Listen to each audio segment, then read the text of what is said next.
श्री स्वामी समर्थ। आजच्या व्हिडिओमध्ये आपण बघणार आहोत विड्याची पाने शुभ कार्यात महत्त्वाची का मानली जातात, विड्याच्या पानामागची धार्मिक कहाणी आणि विड्याच्या पानांचे महत्त्व।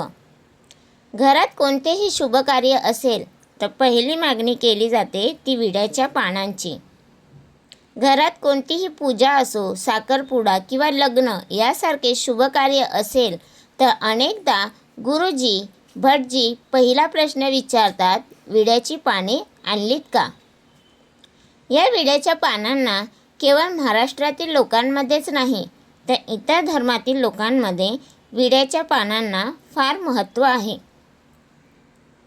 बंगाली लोकांमध्ये लग्नाला नवरीच्या तोंडासमोर विड्याची पाने घेऊन मंडपात आणले जाते, तर तेलुगू, बिहारी, पंजाबी या सर्व धर्मांमध्ये विड्याचे पान आणि सुपारी देऊन लग्नाची बोलणी करतात किंवा शुभ कार्याला सुरुवात करतात।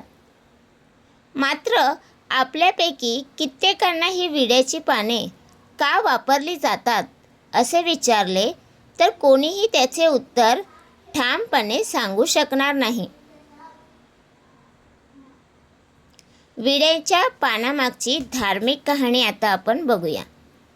समुद्र मंथन करीत असताना त्यातून अमृत निघाल्यावर भगवान विष्णूंनी मोहिनी रूप धारण करून अमृताचे वाटप केले। ते करताना त्यात थोडे अमृत शिल्लक राहिले। त्यावेळी मोहिनी रूप धारण केलेल्या विष्णूंनी उरलेले अमृत जवळच उभ्या असलेल्या नागराज नावाच्या हत्तीला बांधलेल्या खुंटाजवळ नेऊन ठेवले। काही दिवसांनी त्या अमृतामधून एक वेल उगवली। ही वेल नागाप्रमाणे हत्तीजवळील खुंटावरून सरसर चढत जवळच असलेल्या मंडपावर पसरली। ती हिरवीगार पाने असलेली वेल पाहून देवांना आनंद झाला। त्यांनी त्या वेलीला नागवेल म्हणून नाव दिलं। जेवण झाल्यावर देव आणि देवता या पानांचा विडा आवडीने खाऊ लागले। त्यानंतर देवाला महानैवेद्य अर्पण केल्यावर देवापुढे पानाचा विडा आणि दक्षिणा ठेवण्यात येऊ लागली। आता आपण जाणून घेऊया विड्याच्या पानाचे महत्त्व काय। विड्याच्या पानाच्या टोकास लक्ष्मीचा निवास असतो, म्हणजे सहवास असतो। विड्याच्या पानाच्या उजव्या बाजूस ब्रह्मदेवाचा सहवास असतो। या विड्याच्या पानाच्या मधोमध सरस्वती देवीचा वास असतो। विड्याच्या पानाच्या डाव्या बाजूस पार्वती देवीचा वास असतो। विड्याच्या पानाच्या शेवटच्या लहान टोकामध्ये महाविष्णूंचा वास असतो।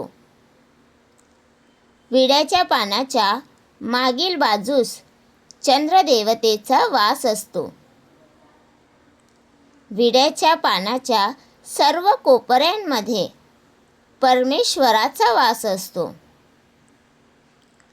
विड्याच्या पानाखाली मृत्यूदेवतेचा वास असतो, म्हणून विडा अथवा तांबूल खाताना बुडाचा भाग काढूनच मग सेवन करण्याची पद्धत आहे।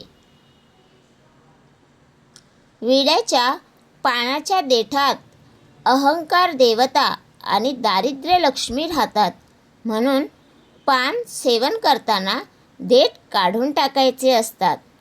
तर तुम्हाला हा माझा व्हिडिओ कसा वाटला आणि ही माहिती कशी वाटली प्लीज कमेंट करून नक्की सांगा। व्हिडिओ आवडल्यास लाईक करा, कमेंट करा आणि शेअर करायला विसरू नका।